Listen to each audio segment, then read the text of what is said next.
أحبائي، ما زلنا نقرأ الفصل الثاني من الرسالة إلى العبرانيين، وفيه مقابلة بين الابن وبين الملائكة.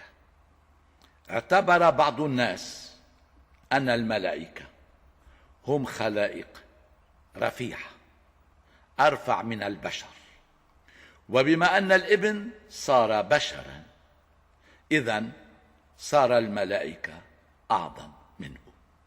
فرد الكاتب وبين أن الفرق شاسع بين اسم الابن وأسماء الملائكة، أن الفرق شاسع بين الخليقة والخالق، أن الفرق شاسع بين ما هو زائل وبين ما هو باق.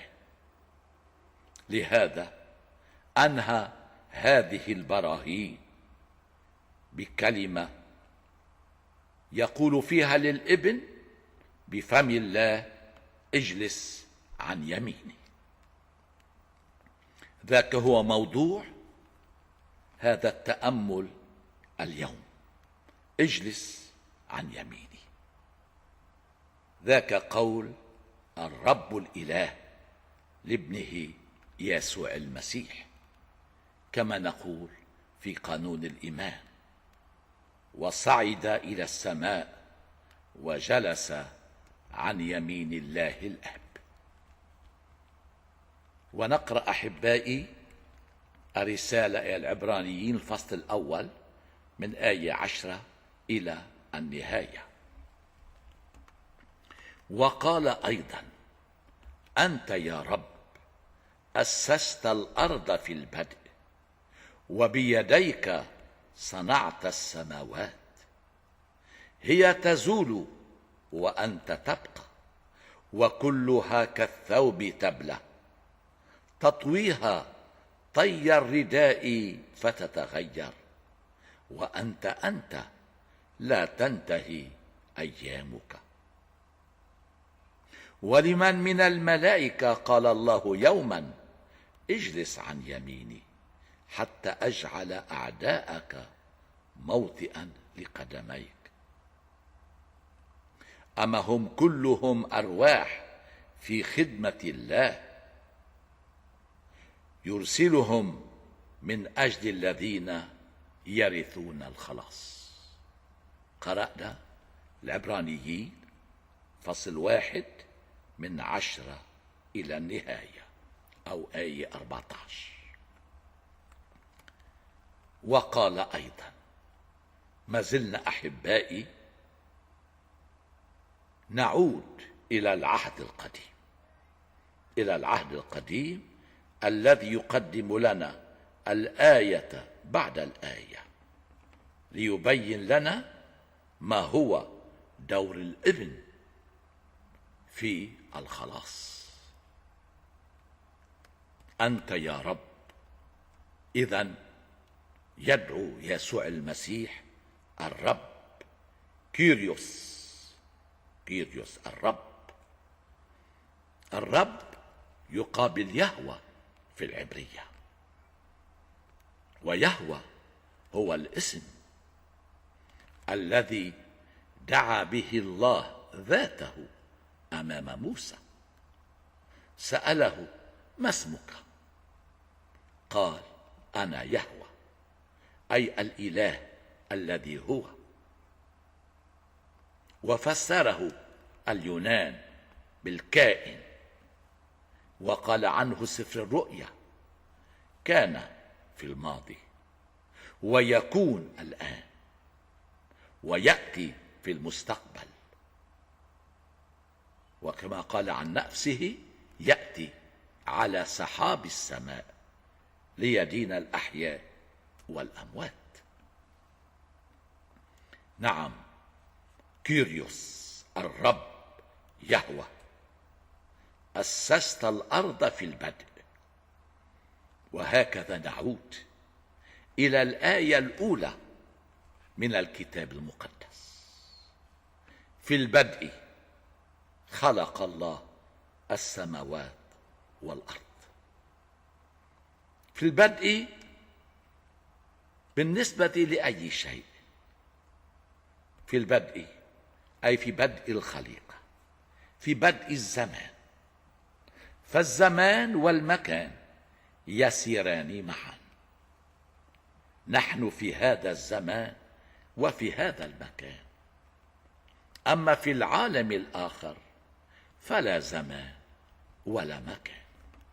نحن خارج الزمان وخارج المكان، لأننا بالقرب من الله، لأننا في قلب الله، في حضن الله. فلا زمان بعد ولا مكان، لا بداية ولا نهاية. نحن مع الرب في كل حين. قال النص هنا في البدء. من أين أتى هذا البدء؟ الله هو الذي قرره. الله بحرية تامة قال: هنا تبدأ المسكونة، هنا تبدأ الخليقة. يدرس العلماء ويعودون في درسهم، وصلوا الآن إلى 10 مليارات من السنين، وسيأتي وقت يقولون 20 مليار من السنين. أما الله فهو الأزلي الذي لا بداية له، وهو الأبدي الذي لا نهاية له. الإنسان له بداية وله نهاية على هذه الأرض، وكل شيء له بداية وله نهاية. والسماء والأرض كان لهما بداية. في البدء خلق الله السماء والأرض، ولهما نهاية حين يحولهما الرب إلى أرض جديدة وسماء جديدة. في البدء الله قرر هذا البدء حين أسس الأرض، والله قرر البدء الجديد بتجسد ابنه. فنقرأ عند القديس بولس: ولما تم الزمان. من أتم هذا الزمان؟ الله أتمه، لا البشر. البشر أضعف من أن يتموا الزمان الذي فيه يأتي الرب على الأرض. ولما تم الزمان أرسل الله ابنه مولودا لامرأة، مولودا تحت الناموس، ليفتدي الذين تحت الناموس وننال كلنا نعمة التبني، أي أن نصبح أبناء الله. أنت يا رب أسست الأرض في البدء، وبيديك صنعت السماوات. نعم، يسوع هو الذي أسس الأرض، يسوع هو الذي صنع السماوات. ونقرأ في سفر التكوين الفصل الأول: وقال الله نعم، الرب خلق الكون بكلمته بابنه يسوع المسيح. فكيف نقابل الخليقة مع الخالق؟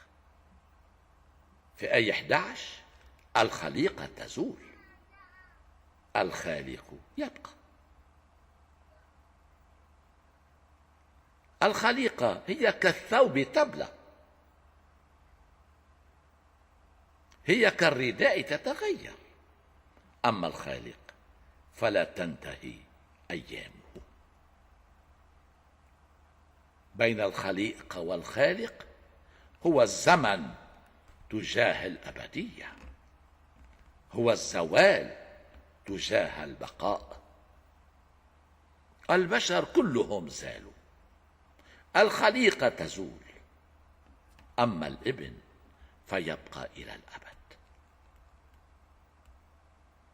أنت لا تنتهي أيامك. نعم، أيام الابن لا تنتهي، لأنه إله من إله. ويعود الكاتب إلى الملائكة. لمن من الملائكة قال الله يوما اجلس عن يميني حتى أجعل أعداءك موطئا لقدميك. نعم، الفرق شاسع. والجلوس عن اليمين علامة الكرامة، والجلوس عن يمين الله هي الكرامة الفائقة التي هي للابن فقط. وإن نحن جلسنا عن اليمين فلأننا أبناء وبنات مع الابن. نقرأ في إنجيل متى عن الدينونة الأخيرة: يجعل الخراف عن يمينه والجداء عن شماله. تعالوا يا مباركي أبي رثوا الملكوت المعد لكم من قبل إنشاء العالم. نعم، نحن عن يمين الله، نحن عن يمين الابن، لأنه أخذنا على عاتقه، أخذنا كما نحن بضعفنا وخطيئتنا وتراخينا، صار بشرا مثلنا، أخذ خطيئتنا، أخذ اللعنة عنا. اجلس عن يميني.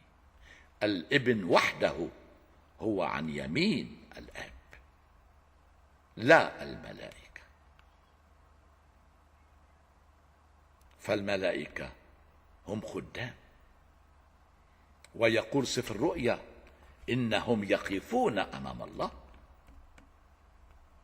وكذلك إشعيا في رؤياه المعروفة فصل 6: السرافيم هم واقفون أمام الله، كما يجب على خادم الملك أن يبقى واقفا أمام الملك. فماذا نقول عن الخليقة أمام الله؟ هم واقفون والابن جالس. حتى أجعل أعداءك موطئا لقدميك. من هم أعداء الابن؟ لا البشر، فلا أعداء للابن أبدا بين البشر. هو جاء من أجلنا ومن أجل خلاصنا نحن البشر، تألم ومات وقبر. لا أعداء للابن، لا الذين آمنوا به ولا الذين رفضوا أن يؤمنوا به. الأشرار ليسوا أعداء الابن، الخطأ ليسوا أعداء الابن، المرضى بكل أنواع المرض ليسوا أعداء الابن. فهو جاء أول ما جاء من أجل الخطأ. قال: ما أتيت من أجل الأبرار بل من أجل الخطأ فأدعوهم إلى التوبة. ما جئت من أجل الأصحاء بل من أجل المرضى. واهتم بالمرضى اهتماما خاصا، مرضى الجسد ومرضى النفس. والأشرار قال لنا: أحبوا أعداءكم، صلوا من أجل مبغضيكم. نعم، إذا كان هو يطلب منا أن نصلي من أجل أعدائنا، أترى يكون له أعداء؟ كلا. وهو يميز بين الأشرار والشر.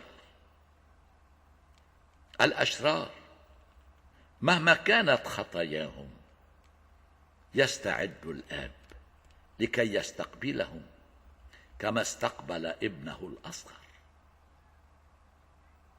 ولهذا يقول الآب يرسل شمسه على الأبرار والأشرار لا يميز بينهما، ينزل مطره على الخطأ والفجار لا يميز بينهم، كلهم أحباءه، كلهم أصدقاءه، كلهم بنوه وبناته، كلهم مخلوقون على صورته كمثاله. ولهذا لا يمكن أن يكون إنسان واحد عدوا لله. نحن نعادي الله، نحن نبتعد عن الله، أما هو فلا يبتعد عنا. ومثل الابن الضال واضح، هو الابن ترك البيت الوالد ومضى إلى البعيد، وخاف أن يعود إلى البيت لأنه اعتبر أباه عدوا له، فقبل أن يكون أجيرا في بيته. ولكن الآب لا يقبل بمثل هذا الكلام، ما تركه يتابع خطابه الذي أعده وهو في قلب الخطيئة، وهو في البعيد البعيد. لست مستحقا أن أدعى لك ابنا، أسكته حالا.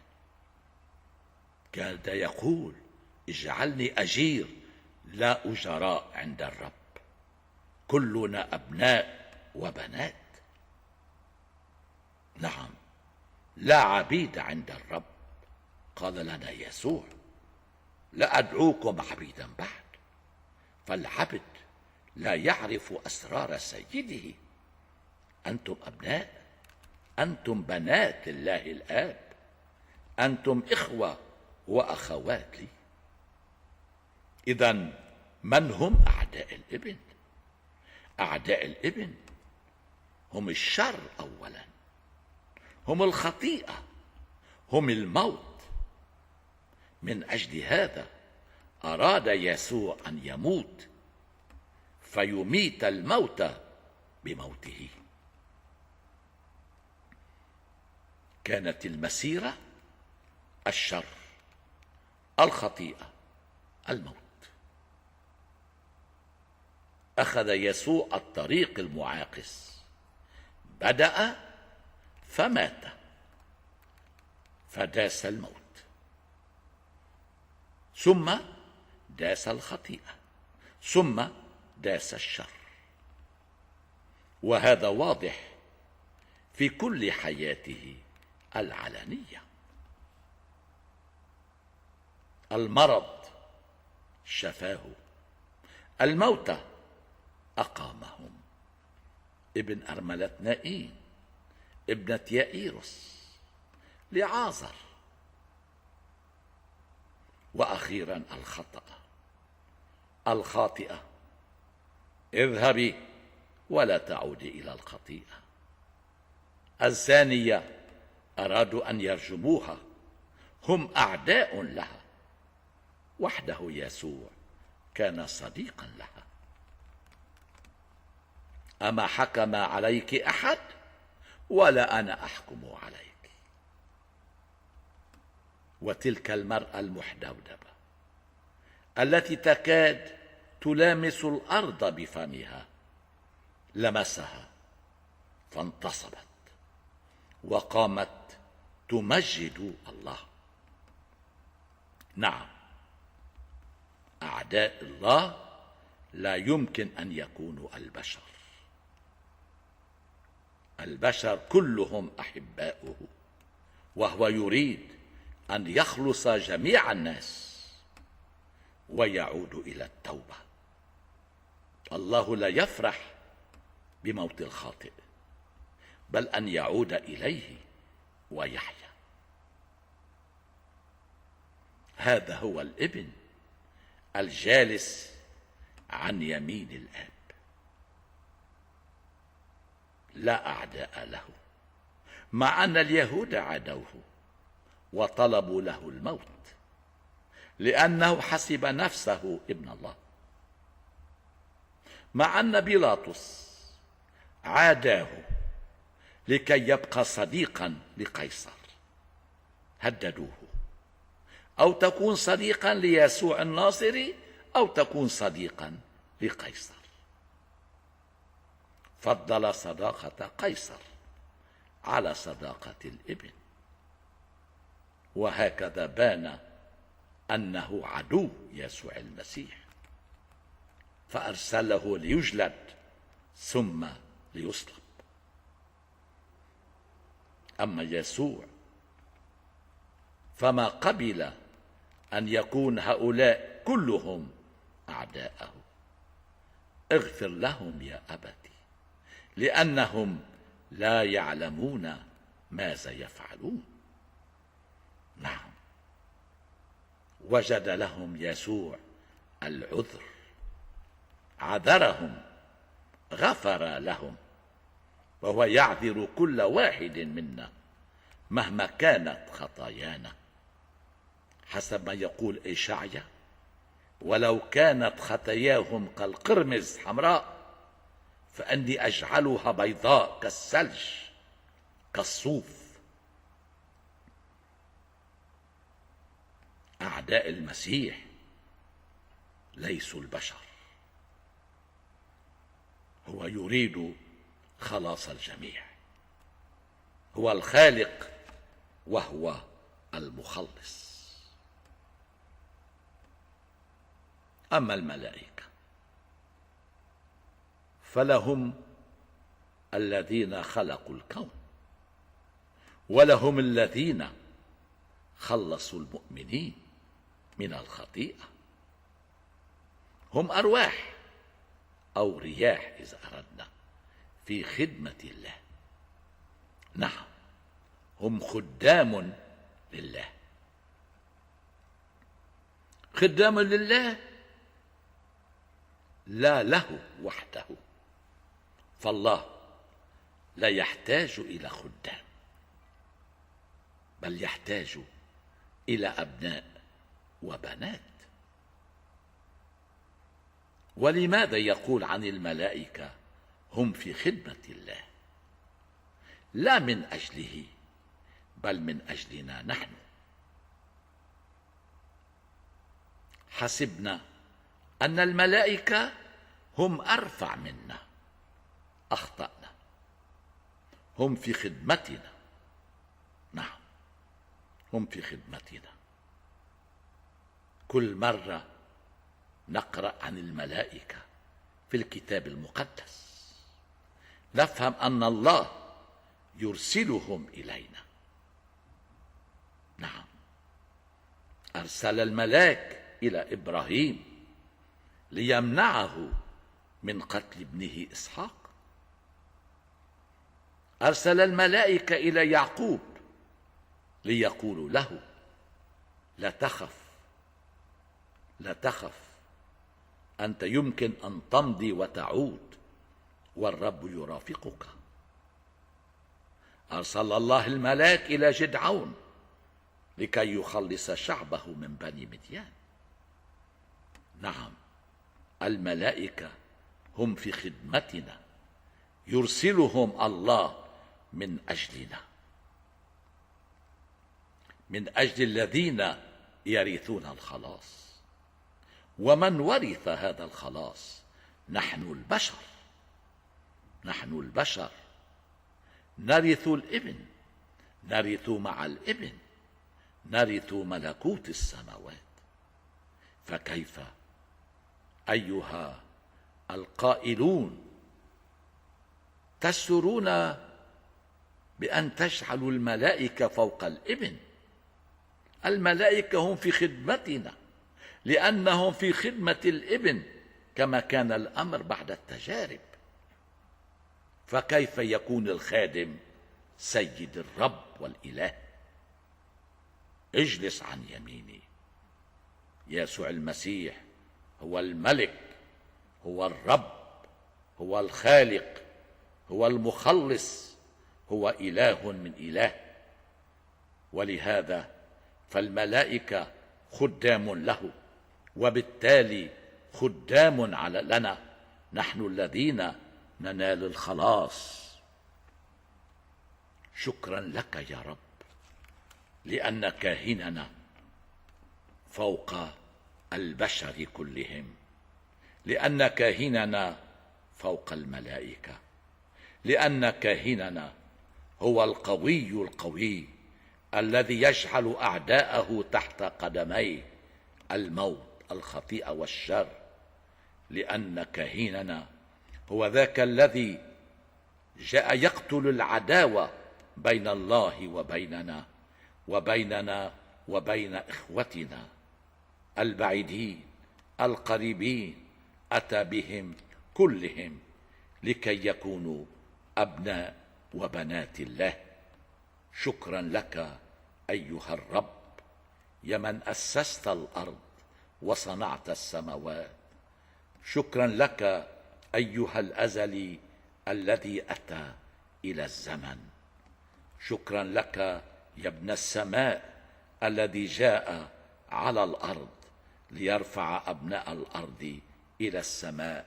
لك المجد والشكر من الآن وإلى الأبد، آمين. أنتم الذين بالمسيح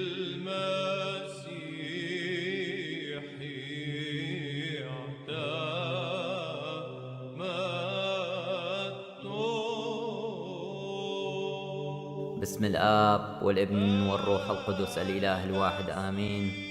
قناة نور من المشرق أو The Light from the East هي قناة روحية تبشيرية تعليمية تكرز ب4 لغات: الإنجليزية، العربية، الآشورية والآرامية القديمة، من تعاليم الكتاب المقدس ومن تعاليم آباء كنيسة المشرق وجميع آباء القديسين في جميع الكنائس الرسولية المقدسة، لمجد اسم الرب. الرب يبارككم. صلوا من أجلنا، آمين.